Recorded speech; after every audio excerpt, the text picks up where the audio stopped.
Hello, thank you for checking out my tutorial. This is going to be a very basic tutorial for beginners, for absolute beginners. I got inspired by a young man that I met this past weekend at a craft show. Um, he was a middle schooler and he was so intrigued with my crocheting um, that he just couldn't help himself. So he brought his own crochet hook and some yarn, and he sat down next to me and he started crocheting.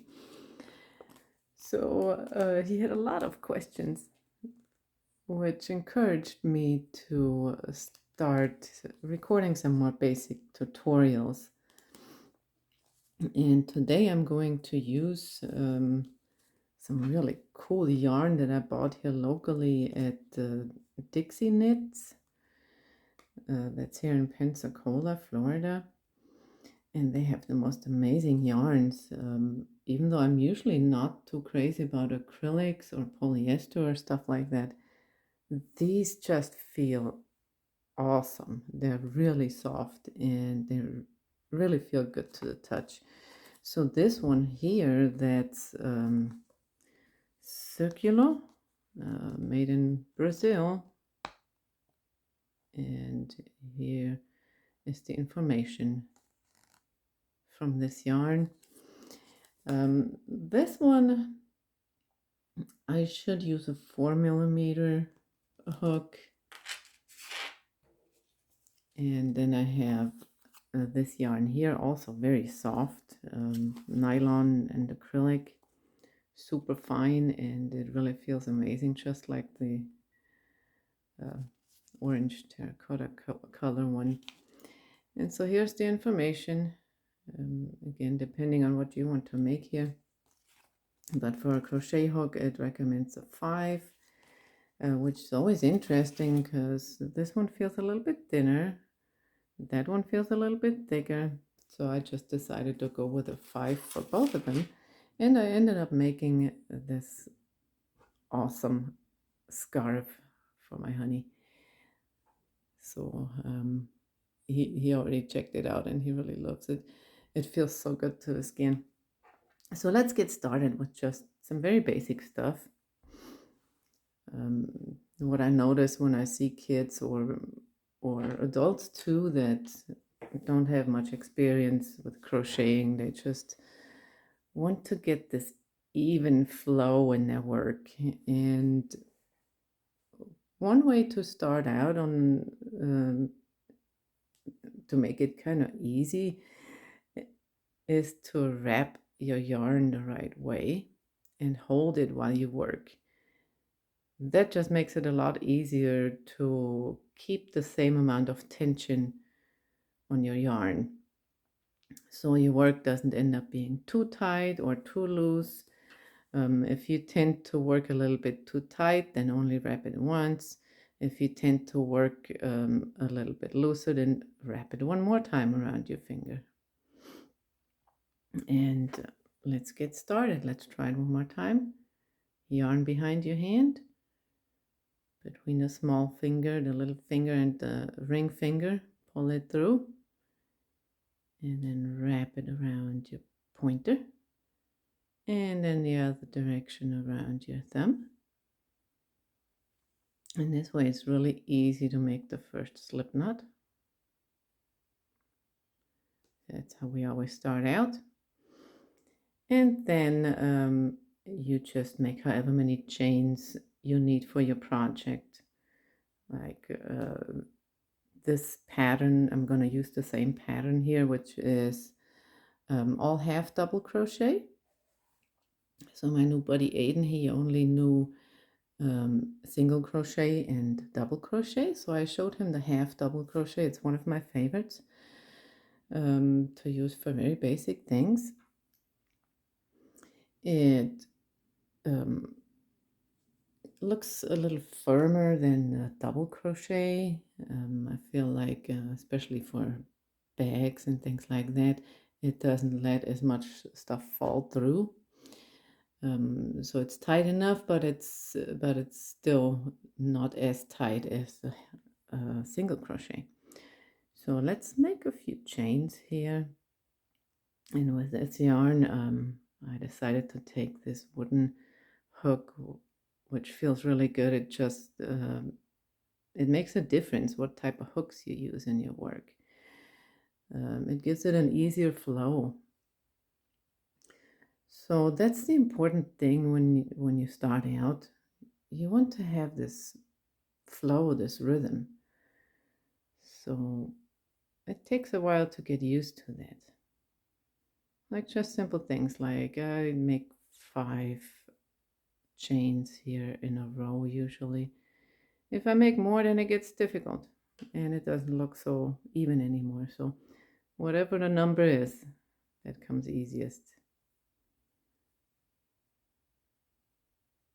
Just like with any work, it takes practice. So I'll see if I can still make a little baby beanie hat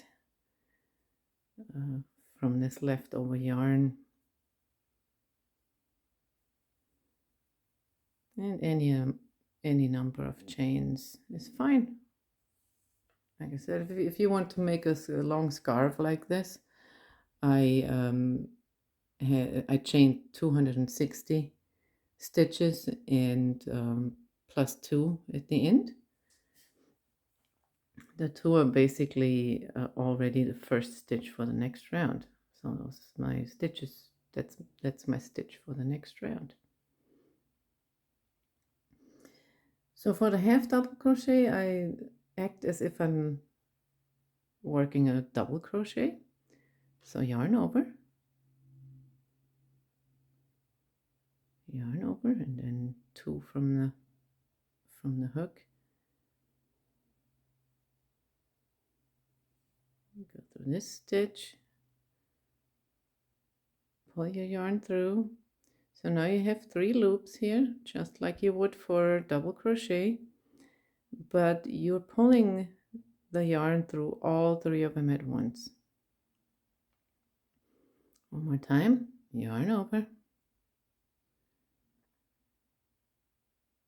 put your hook through the next stitch, yarn over, pull through, and you got your 3 loops again. And again, yarn over and pull through all 3 loops. One more time. Yarn over.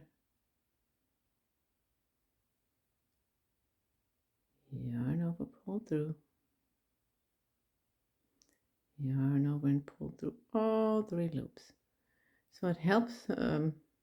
Here we have our same tension the whole time. If I lose it, if it gets too loose, I'll just redo it.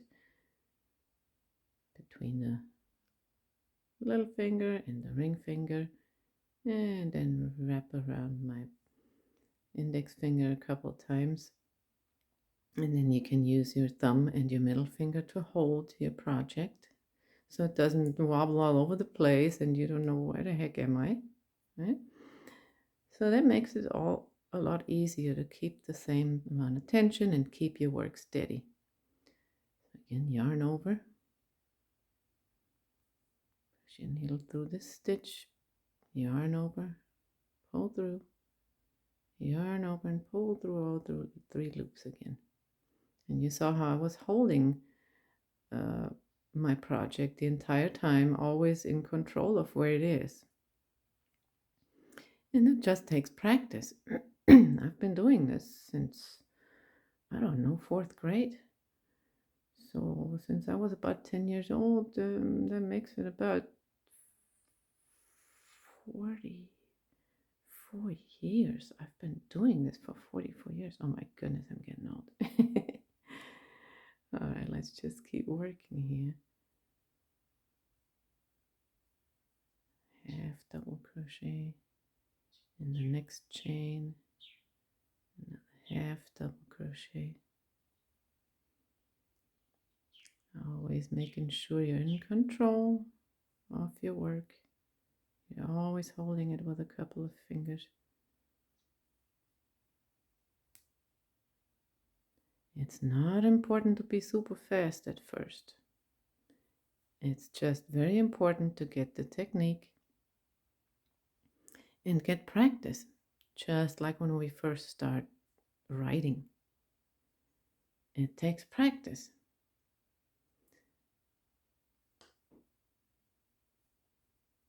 And then once you have more practice, it gets to be a lot faster and kind of a rhythm. And that's what you want. You want to have a rhythm in your work. You learn to feel for where the hook wants to go, how much tension you have on your yarn.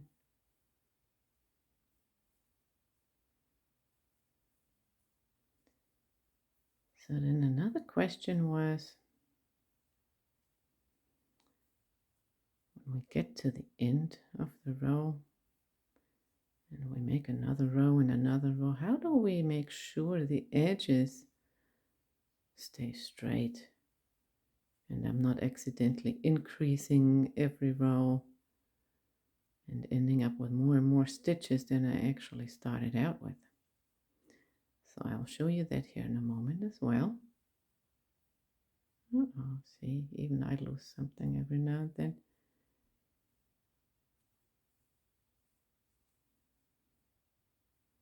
And sometimes you kind of get stuck in the fibers. So you want to be careful.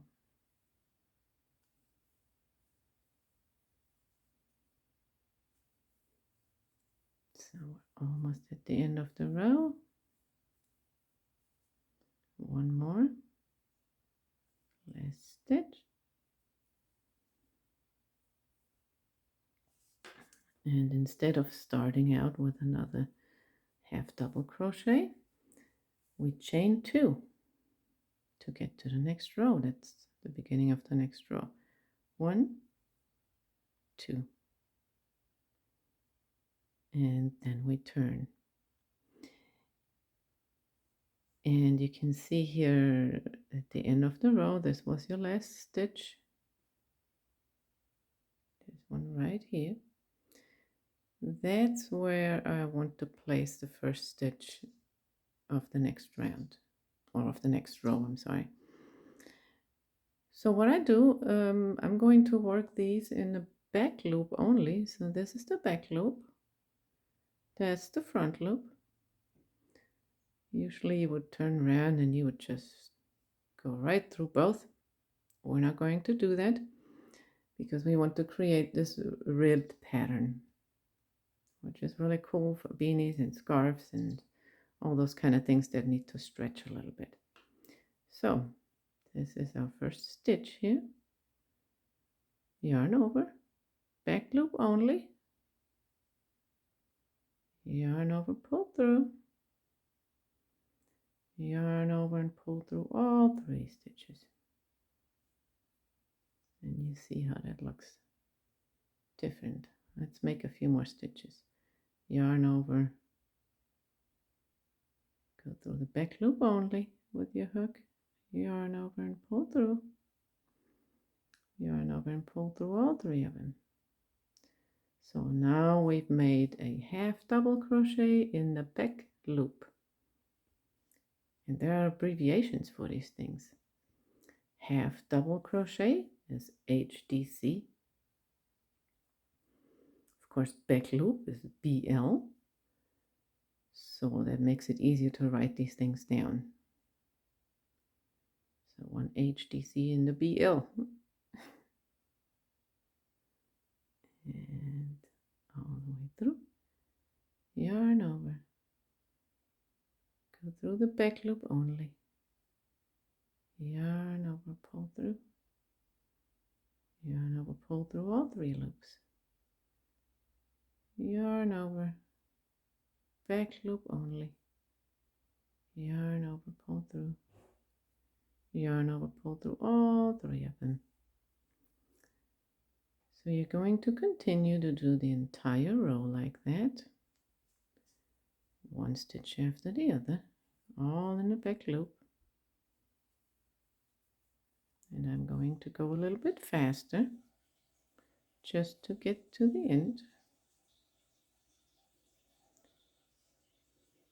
And then I'll show you how to finish the end of the row again.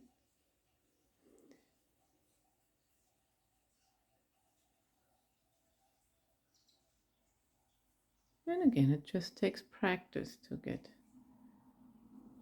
faster and more even. In the beginning, these rows may not look quite as even as they are looking here. It takes a while to learn how to keep the same tension the entire time. It's best to just keep the tension in a way that feels natural to you. So if it feels better for you to keep the tension a little bit loose, then you keep doing that. Don't try to force it. If it feels better for you to keep the tension a little bit tighter, then you can do that. If that is easier for you, I feel like it's better to keep it a little bit on the loose side so you don't have to force everything and wear out those little muscles in your fingers. You get tired real quick and sore. So you see here, you might be questioning, where's the last stitch?